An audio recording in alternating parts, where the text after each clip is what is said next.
మంగళగిరిలోని టీడీపీ నాయకుడు రాష్ట్ర general secretary Kommareddy Pattabhi, Janasena party రాష్ట్ర general secretary Shivshankar, Bharatiya Janata party రాష్ట్ర general secretary Bhanuprakash Reddy media సమావేశం ఏర్పాటు చేశారు. ఇప్పుడు ఆ వివరాలు చూద్దాం.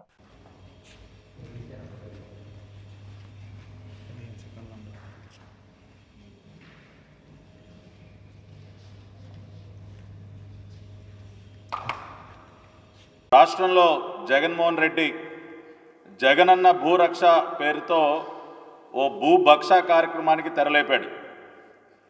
ఈ స్కెచ్ అంతా కూడా ఈ సైకో జగన్ 2019 ఎన్నికలకు ముందు తాను పాదయాత్ర చేస్తున్నటువంటి సందర్భంలోనే ఈ భూభక్ష కార్యక్రమానికి స్కెచ్ మొత్తం కూడా సిద్ధం చేశాడు.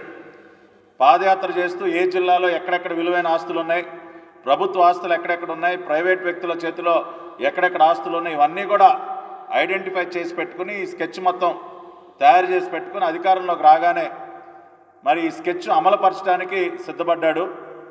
కేంద్ర ప్రభుత్వం ఏదైతే ఒక ముసాయిదా తయారు చేస్తుందో ల్యాండ్ టైటిలింగ్ యాక్ట్కి సంబంధించి, దానికి పూర్తి విరుద్ధంగా దానిలో ఉన్నటువంటి అనేక అంశాలని మార్చేసి ఈ దోపిడీకి తెగబడ్డాడు. రాష్ట్రంలో జగన్మోహన్ రెడ్డి భూ దోపిడీని ఒకసారి గుర్తు చేసుకుంటే, ముందుగా పేదవాడి చేతిలో ఉన్నటువంటి అసైన్డ్ భూములన్నీ లాగేశాడు. దళితులు బలహీన వర్గాల చేతిలో ఉన్నటువంటి అసైన్డ్ భూములన్నీ వాళ్ళని తన్ని తరివేసి వాళ్ళ ఇళ్ళు కూల్చేసి మరీ లాక్కున్నాడు. ఆ తర్వాత ప్రైవేట్ ఆస్తులన్నీ మింగేశాడు.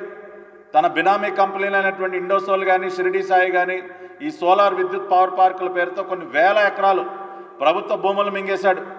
అదైపోయిన తర్వాత ప్రభుత్వ ఆస్తులను తనఖా పెట్టేశాడు. ఆఖరికి రాష్ట్ర సచివాలయాల దగ్గర నుంచి జిల్లా కలెక్టరేట్ ఆఫీసుల దగ్గర నుంచి మొత్తం ఆస్తులన్నీ తనఖా పెట్టి ఆ సొమ్మును కూడా మింగేశాడు. ఇక అన్నీ అయిపోయాయి.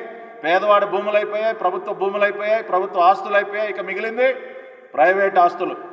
రాష్ట్రంలో ఉన్నటువంటి పౌరులకు చెందినటువంటి ఆస్తులు, తమ కష్టార్జితంతో తాము కొనుక్కున్నటువంటి ఆస్తులు, తాతలు తండ్రులు ఇచ్చినటువంటి ఆస్తులు వంశపారంపర్యంగా, అటువంటి ఆస్తుల మీద కన్నేసి ఈ రోజున ఈ జగనన్న భూభక్ష కార్యక్రమానికి తెరలేపాడు.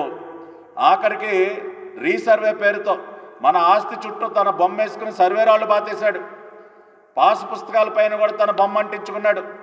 అంటే ముందుగానే ఒక ఇండికేషన్, మీ ఆస్తి నాదే, మీ ఆస్తి చుట్టుపక్కల ఎటువైపు చూసినా నేనే కనపడతా అని చెప్పి సర్వేరాళ్ళు బాతి పాస్ పుస్తకాల పైన తన బొమ్మ వేసుకుని ఇవాళ మొత్తం ఆస్తులన్నీ కూడా కబ్జా చేస్తూ ఉన్నాడు. ఈ ఆస్తుల కబ్జా కార్యక్రమానికి ఈ మధ్యనే ముఖ్యమంత్రి సొంత జిల్లాలో, వైఎస్ఆర్ కడప జిల్లాలో ఒక చేనేత వర్గానికి చెందినటువంటి ఒక కుటుంబం, సుబ్బారావు అనే వ్యక్తి తన భార్య కుమార్తెతో కలిసి ఎప్పుడైతే తన ఆస్తిని కబ్జా చేసేశారో, ఈ భూభక్ష కార్యక్రమంలో భాగంగా రీసర్వే పేరుతో తమకున్నటువంటి ఆస్తిని కబ్జా చేసేసరికి తట్టుకోలేక రైలు పట్టాలపైన ఆత్మహత్య చేసుకున్నారు. ఆ విధంగా ఇవాళ ప్రజల ఆస్తులు దోచుకోవటానికి మాత్రమే ఈ ల్యాండ్ టైటిలింగ్ యాక్ట్, ఈ భూభక్ష కార్యక్రమానికి తెరలేపాడు. ఖచ్చితంగా రేపు అధికారంలోకి వచ్చిన తర్వాత ఎన్డీఏ ప్రభుత్వం రాష్ట్రంలో చంద్రబాబు నాయుడు గారు ముఖ్యమంత్రిగా, పవన్ కళ్యాణ్ గారు, పురంధరేశ్వరి గారి సారథ్యంలో ఈ చట్టాన్ని నిలుపుదల చేస్తాం, రద్దు చేస్తాం. ప్రజలెవరూ దయచేసి ఆందోళనకు గురి కావద్దండి. ఈ రీసర్వే అనేది కేవలం మీ ఆస్తులు దోచుకోవడానికి మాత్రమే, తన భూదాహాన్ని తీర్చుకోవడానికి మాత్రమే ఈ యాక్ట్ని తీసుకొచ్చాడు. ఆఖరికి న్యాయస్థానాలకు కూడా పరిధి ఉండదంట. ఏదన్నా సమస్య ఉంటే న్యాయస్థానాల వద్దకు కూడా వెళ్ళలేకుండా చట్టంలో మార్పులు చేర్పులు చేసేసరికి పెద్ద ఎత్తున న్యాయవాదులు కూడా ఆందోళన చేస్తూ ఉన్నారు. కాబట్టి ఈ స్కీమ్ అంతా కూడా ఒక ల్యాండ్ స్కామ్ చేయటం కోసం మాత్రమే అని చెప్పి దయచేసి అర్థం చేసుకోండి. మేము మా ఎన్నికల మేనిఫెస్టోను కూడా కొద్ది రోజుల్లోనే మేము రిలీజ్ చేయబోతున్నాం. ఉమ్మడి మేనిఫెస్టో ఖచ్చితంగా ఈ అంశాన్ని కూడా చేర్చి ఈ చట్టాన్ని ఖచ్చితంగా రద్దు చేసి మీ ఆస్తులని రక్షించే బాధ్యతను కూడా ఎన్డీఏ కూటమి తీసుకుంటుందని చెప్పి ఈ మీడియా సమావేశం ద్వారా మరొకసారి రాష్ట్ర ప్రజలందరికీ కూడా హామీ ఇస్తున్నాం. ఆంధ్రప్రదేశ్లో ఏపీ ల్యాండ్ టైటిలింగ్ యాక్ట్ 23 పెద్ద ప్రకంపనలు సృష్టిస్తుంది. అలాగే కొమ్మారెడ్డి పట్టాభిరామ్ గారు, భానుప్రకాష్ రెడ్డి గారు, సాధారణంగా ఒక సామెత ఉంటుంది, కొండ నాలికి మందేస్తే ఉన్న నాలికి ఊడిపోయిందని అంటారు. కేంద్ర ప్రభుత్వం మోడల్ యాక్ట్ 2019 దేనికి ఉద్దేశించింది అని అంటే, డిజిటలైజేషన్ చేయాలి ల్యాండ్ రికార్డ్స్. లోపభూయిష్టమైన రికార్డ్స్లో చాలా ఇబ్బందులు వస్తున్నాయి రైతులకు కానీ ల్యాండ్ ఓనర్స్కి కానీ అని చెప్తే, ఈయన తనదైన శైలిలో తనకు అనుకూలంగా యాక్ట్ని మార్చేసి మోడల్ యాక్ట్లో ఉన్నటువంటి సెక్షన్లన్నీ కూడా తన దోపిడీకి అనుగుణంగా తెరతీశారు, ఒక పథక రచన చేశారు.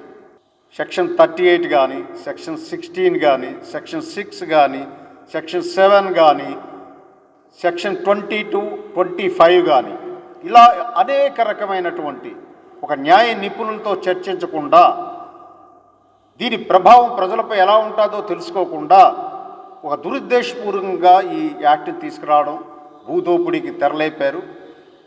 ఆ దిశగా రాష్ట్ర ప్రజలందరినీ కోరుతున్నాం, చాలా జాగ్రత్తగా ఉండండి. ఎట్టి పరిస్థితుల్లో కూటమిని అధికారంలో తీసుకురావాల్సిన బాధ్యత ఈ రాష్ట్ర ప్రజలకు ఉంది. ఎందుకంటే ఇటువంటి నల్లటి చట్టాలు, చీకటి చట్టాలు అనేకం తీసుకొచ్చి ఆయన ప్రజలకు దోపిడీ చేయడమే, ప్రజా సంరక్షణ పక్కకు పడేసి ప్రజా భూమి దోపిడీకి తెరలేపారు. కాబట్టి కూటమి తరపున మేము ఆంధ్రప్రదేశ్ ప్రజలకు హామీ ఇస్తున్నాం, అధికారంలోకి వచ్చిన తక్షణమే ఈ చట్టాన్ని రిపీల్ చేస్తాం, వెనక్కి తీసుకుంటామని చెప్పేసి. అంబేద్కర్ గారి రాజ్యాంగం పనిచేయట్లేదు, జగన్మోహన్ రెడ్డి రాసినటువంటి రాజ్యాంగం పనిచేస్తుందని చెప్పి ఆంధ్రప్రదేశ్ ప్రజలు భావిస్తున్నారు. ఈరోజు ఎన్డీఏ కూటమి ప్రశ్నిస్తూ ఉంది, అసలు ఏం చేయాలనుకుంటున్నారు జగన్మోహన్ రెడ్డి గారు ఆంధ్రప్రదేశ్ ప్రజల ఆస్తుల విషయంలో? గతంలో బకాసురుడు ఉండేవాడని విన్నాం పురాణాల్లో. ఇప్పుడు ఈ బకాసురుడిగా జగన్మోహన్ రెడ్డి వాళ్ళ అధికార పార్టీ ఎమ్మెల్యేలు, మంత్రులు, నాయకులు చాలామంది ఈ భూ కుంభకోణాల్లో తగులుకున్నారు. ఇది కాకుండా అఫీషియల్గా ఈరోజు భూ చట్టం అనేది కేంద్ర ప్రభుత్వం నీతి ఆయోగ్ డిజిటలైజ్ చేయాలని చెప్పి ప్రయోగం చేస్తే, దాంట్లో ఆ విధంగా కాకుండా ఈయనకి అనుకూలంగా, జగన్మోహన్ రెడ్డి గారికి అనుకూలంగా రెవెన్యూ డిపార్ట్మెంట్లో తప్పులుంటే న్యాయస్థానానికి పోయి అక్కడ సరిదిద్దుకునే అవకాశం ఉంటే, పూర్తిగా రెవెన్యూ అధికారుల పరిధిలోనే ఈ భూ చట్టాన్ని వారి కబంధ హస్తాల్లో పెట్టేస్తే ఏ విధంగా ప్రజలకి న్యాయం జరుగుతుందని చెప్పి ఎన్డీఏ కూటమి రాష్ట్ర ప్రభుత్వాన్ని ప్రశ్నిస్తోంది. ఇది మంచిది కాదు. వచ్చినప్పటి నుంచి దాచుకో. జగన్మోహన్ రెడ్డి గారు ఏ రోజైతే విధ్వంసంతో ప్రజావేదికని ధ్వంసం చేశారో ఆ రోజు నుంచి వాడి మైండ్లో పడిపోయింది, ఉన్నంతకాలం అంటే మళ్ళీ తిరిగి రామని తెలుసు ఆయనకి, ఉన్నంతకాలం దాచుకోవడం. ఈరోజు లక్షల కోట్ల రూపాయల కుంభకోణం ఈ భూ కుంభకోణంలో జరిగింది. రిజిస్టర్ ల్యాండ్స్ కూడా, తిరుపతిలో రిజిస్టర్ ల్యాండ్స్ కూడా, రాష్ట్ర వ్యాప్తంగా రిజిస్టర్ ల్యాండ్స్ కూడా ఈరోజు అధికార పార్టీ నాయకులు కబ్జా చేశారు. న్యాయం కోసం పోతే దౌర్జన్యాలు చేస్తున్నారు. ఇది ఎంతవరకు సమంజసం అని చెప్పి భారతీయ జనతా పార్టీ ఎన్డీఏ కూటమి ప్రశ్నిస్తోంది.